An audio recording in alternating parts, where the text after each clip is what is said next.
Hey guys, what's up? I am back with another recap and review for Basketball Wives Season 10, Episode 6, okay? And this episode was aight, I guess you could say. It was aight. But let's get into it. As always, I am Janice or Barb. Just do not call me Janice or Barbara. And let's go. So this episode picks up with British. She's down there visiting Angel at her studio, and she's working on some things for Megan Thee Stallion, honey, because you know she got them contracts with those big name celebs, so good on her for that. British asks how she is after the whole, debacle from the last episode, and everybody, talking behind her back, and, her feeling disrespected. Before I even get into that, I was just like, Angel, like, what is going on with you? She looked very withered in the face. Like, am I the only one that noticed that? Usually, like, where's the pregnancy glow and everything? Like, she just looks so withered, like, especially up under the eyes and stuff. So I was just like, no bueno, man, no bueno. But she basically, at this point, she just wants respect. That's it. She's not even pressed for no apologies. She just wants respect. And I mean, I guess I can understand that, because again, at this point, there's no turning back from her current situation. Like, she's pregnant. She's trying to cultivate this new family with Rock, and that's just what it's gonna be. So if you guys are my friends, just support it right now. That's all I need from you is support. So British also says, like, Jackie just doesn't know how to understand that, like, when shit's over, it's over. Like, she just doesn't get that, and it's becoming an issue because she's inserting herself in Angel's shit, she's inserting herself in British's shit, and we're only a couple episodes in, so I'm pretty sure by the end of the season, she's probably gonna try to insert herself into somebody else's stuff as well. British also shares that they've been better co-parents, her and Lorenzo, and basically if he changes, she may be able to work it out with him. And I'm just like, girl, that man not changing. If he wanted to change, he would have been changed, and you're not obligated to wait around to see if he does that. Just like you said, just be good co-parents and keep it at that, because every chance you give him, every time you kind of let the guard down and, lighten up a little bit, he puts his foot on the gas and he knows how to press your buttons. Vice versa, of course, but who the fuck wants to deal with that? Like, we are too grown. We've been out this for this long and it hasn't worked, so don't spend another decade plus being, stuck on him or some shit. Like, nah. Moving right along, Duffy and Iman are, speaking in bed or whatever. And she speaks of his success as an NBA agent before she speaks about Brandy's event. And she tells him, of course, what Jackie said, because obviously it involves him and their whole relationship. And she does let us know that those rumors were in fact rumors at one point. Like, that wasn't something just completely far-fetched. This was a rumor at one point. Rumors, we'll just leave it at that, because that's the word she said. But they have since dealt with them and put those to bed. Like, we're so far removed from that, it's almost laughable at this point, is basically what I got from what she was saying. And of course, he brings up her retiring from DJing and all of that. And she says her main focus then, if she does that, is to get into another lucrative career. That's just another rewarding career, I should say. And he supports that in the end, but I really just don't see, I don't know. I guess we'll have to see about that, because I feel like sometimes people support you up until the point that, you know, you're unable to fully fulfill the role that they completely want you in. Like the minute they aren't able to do something, or you aren't able to be there for them in every single way, the support is retracted. And I hope this is not the case for them, but we shall see. I want to say, yeah, that was really it for them. Next, we see Malaysia, Jackie, and Jen. They're doing like a little ribbon workout. They all look lost as fuck, except for Malaysia. She's done this before, whatever. And so afterward, Jackie says that people are trying to twist her intentions, even though she's just trying to be helpful. Jen says just be authentic. And I agree that things just shouldn't be pushed up under the rug. However, Jackie's the way she executes on this helpfulness has clearly not been conducive to people in the group. So you need to scale back, figure out a better way to deliver this, and then try again. That's my main suggestion at this point. But she says that she wants to open up her podcast to the other ladies. Malaysia agrees, so that's what they're gonna do. And I'm like, I hope they don't. You better know what you're asking for, Jackie, because you don't want them to come over there and turn it up on your podcast and ruin your brand. So we gonna see, girl. Moving right along, we get Jackie, and we get Jackie again. She's getting all the stuff together for the podcast, and Brandy's there. Naria comes in, and the theme of it all is kind of like life after basketball, because this is something that all of the ladies can relate to. Duh, basketball wives, girlfriends, slides, whatever. Anyway, so this should be good. And Jackie at first asks Brandy how she and Malaysia are. And I'm just like, why'd she say some shit that pisses me off? And Brandy's whole thing was that, you know, you brought Zell, and I didn't appreciate that. That's only gonna amplify things and prove that you just, you know, don't care. And honestly, y'all, all I hear is victim, victim, victim, victim. I don't care. That's just how Brandy's been rubbing me with this whole storyline. And of course, she starts crying, and I'm just like, you clearly still want to be friends with a girl, so just go be friends with a girl. And y'all just lay everything else to bed. Like, what is stopping you? What is the problem then? Clearly, you still give up, but whatever. And then I'm like, thank God Jackie says, you know, y'all both contributed to this issue, because they damn sure did. Anyway, Angel's at home with her son, and she's taking a break from the girls right now, which, thank God, girl. And that's not to point any blame at one person's versus the other or anything like that, but clearly you're with child right now, and it's already a high risk, and you don't need any more stressors. Like, this is, like, enough is enough. Not even for a storyline. The health and safety and welfare of your unborn child is not worth going back and forth and getting into some mess with these girls.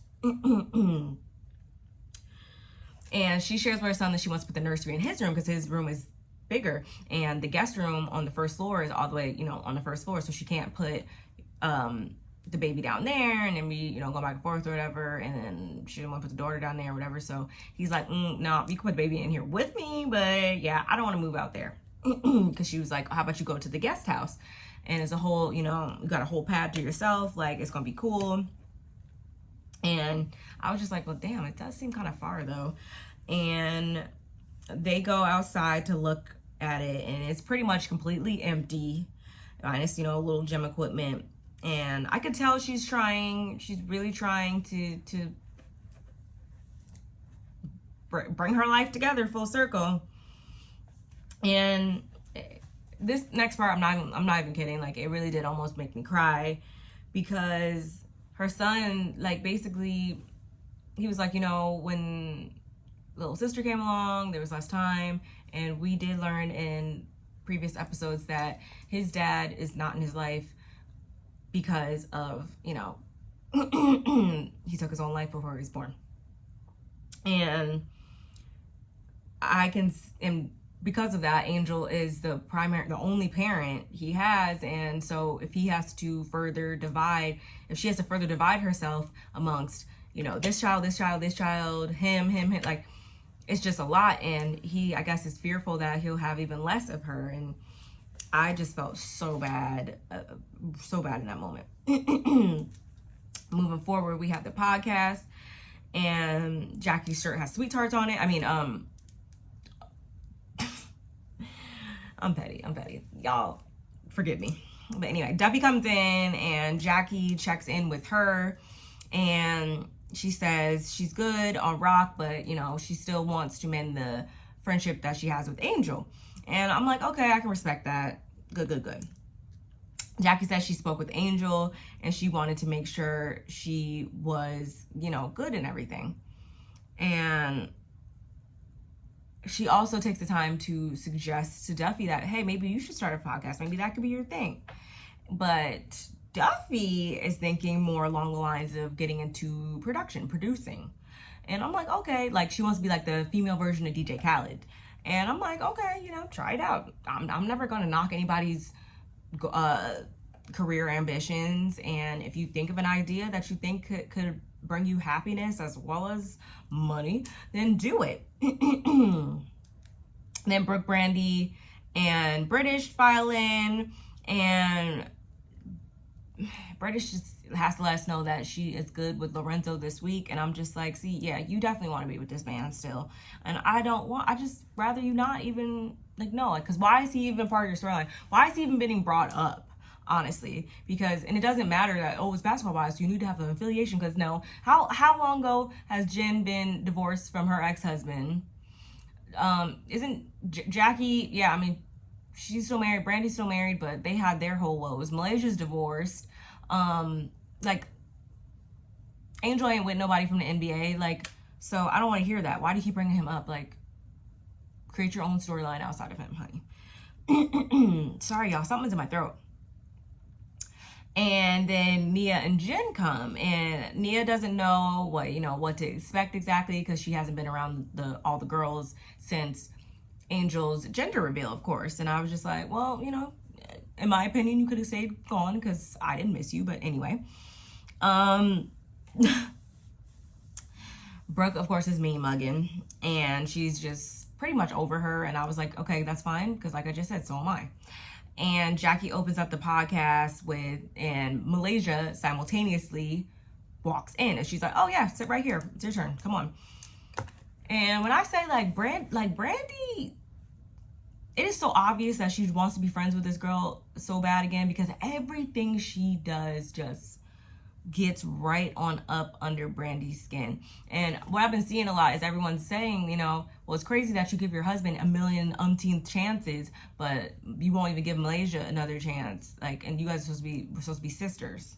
And I find that very, very comical. But anyway, again, was Malaysia the one who's be blowing your back out? No. I get it, but you're always going to regard people differently than your significant other. I get it, but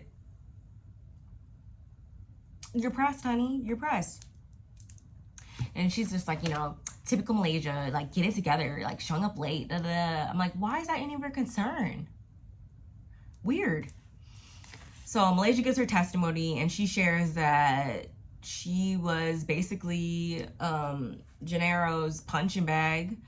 And then Brooke gets up there, and Brooke shares that, you know, okay, this is another side of Malaysia. I would like to see more of it. I think we really can be friends.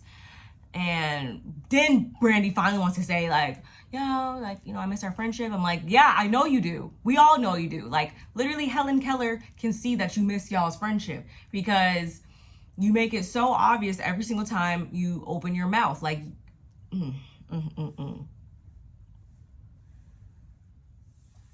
So then Brandy goes next, and she says that her and Jason had a deal when he got out, that, you know, she'd be the main person in the relationship, because clearly his career had taken precedence for so long. And then that also makes something go off click in Duffy's head, where she's like, she doesn't want to depend on Iman, and because that can potentially in the future only make her like resent him. And I'm like, oh my goodness, like this is something that really does resonate with me, because this is something I dealt with even in my personal life, where it's like I felt at one point I was not doing enough for myself, and it was just me being, a friend first, a wife first, a daughter first, a granddaughter, like all these things. And it's like, no, like that only creates resentment typically, because you're like, okay, everybody else is doing what they want to do and whatever, just depending on me. I haven't done nothing for myself. You look in the mirror, you don't even recognize the person you're looking at, and that's just not healthy. So good on you, Duffy, for recognizing that and knowing that that's not something that is going to be okay with you and that you're going to tolerate. Then Nia goes next, and she says her ex was like super sweet, until he wasn't. And she wasn't pouring into herself again, just like I said. And she says that she, at the same time, has always dated athletes, and she probably has no intentions of slowing down. So there was clearly some things she needed to learn from that relationship as well. Then British goes.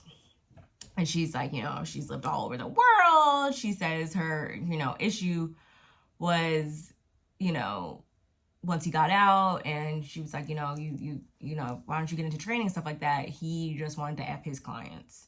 And that was a no-no for her. Just like it would be a no-no for me and a lot of and my homegirls. So, yeah. And she gets emotional, and, she's grateful for the lessons it's taught her. But she's emotional because she still loves that man and wants to be with him, which is, I get it, but sometimes you just gotta just put on your blinders and move on, because he means well, and he shows it at the end of this episode, girl.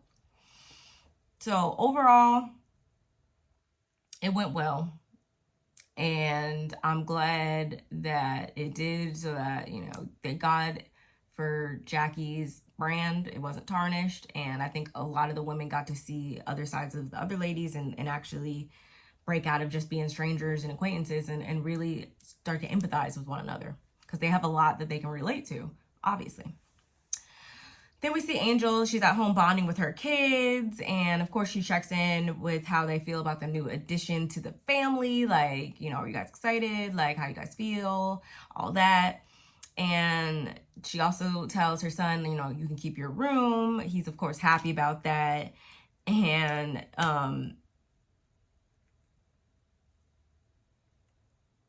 baby is going to be in her room. Oh, sorry.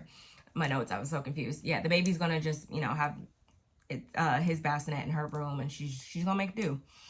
And I thought that was really, really, like, a cute moment with them, that they're able to just, come full circle, and she's able to still give each child what they need from her, which is, I'm sure it's a lot being a single mom. Like, I'm totally sure, but Angel, you're doing good. Keep it up.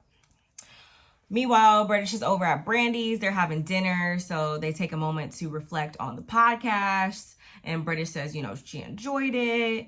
And Brandy, she as well feels as though it brought everyone together. So I'm like, I got together enough for you and Malaysia to become friends again? Because Inquirer minds want to know. Okay, anyway. And she also says at this moment, you're in love with Lorenzo. And I'm like, yes, the fuck she is. Like, there's no sugarcoating it. Yes, you are. Which, again, it's no surprise, but you please don't hang your life up on it. And then Brandy also says how Jason, has always been there for her, because I think British left, just to be appreciated. And she asks, how did you get over all of y'all's issues and stuff like that? And yeah, that's when Brandy says, Jason's always been there for me. He shaved his head, when I shaved my head when I was going through my ovarian cancer and treatments. And she, like I said, she's like, getting over the cheating was, challenging, but she always just looked at the bigger picture. They went to counseling. If you watch that episode of Eye Online, I'm making that face. And she tuned a lot of people out because a lot of people will tell you their unsolicited advice and offer up their opinions on girls' relationship a lot of times. And sometimes you just need to keep certain things private between two people. So I will agree on that. And that's her business. If she wants to stay with him and they're good, then do it, honey.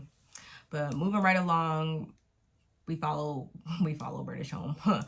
We go back and see British FaceTiming her daughter, and she's, just checking in with her, and she takes a moment to pick a bone with Lorenzo on his new boo of the week, posting a picture of her daughter on social media. And she's like, I don't even know this girl from a can of paint. Yeah, you guys just only been together for about 5 seconds. So, like, what's up with that? And he was like, oh, I don't even know why you tripping. Like, as soon as, you said something or whatever, or it was deleted within seconds and da-da-da. And he probably did make her fucking, or he knew damn well that was going to get up under her skin. And that's the little dumbass games I'm telling you about, where you do not need to be with this man. Like, he plays games. At y'all's big ages, he's out here playing games, knowing how to push your buttons, and just being a dumbass. Like, honestly, like, he just seems like a dumbass, if you ask me. So, since he don't see an issue with it, she blows up on him, and she's like, that's my child at the end of the day, and anything that has to do with my child, I'm gonna have something to say with it, and that was inappropriate. And basically she's like, oh, fuck you, and click, and she hangs up on him. And I'm like, y'all just don't even need to communicate at this point, like, other than strictly about your daughter, because this is stupid. He's gonna keep pissing you off. Like, he has no signs of changing. Whatever. The last thing we get is down at the interview studio, and production gets a call from Brandy saying that she just got a call from her doctor, so she's not gonna be able to make it. And they're like, what's going on or whatever.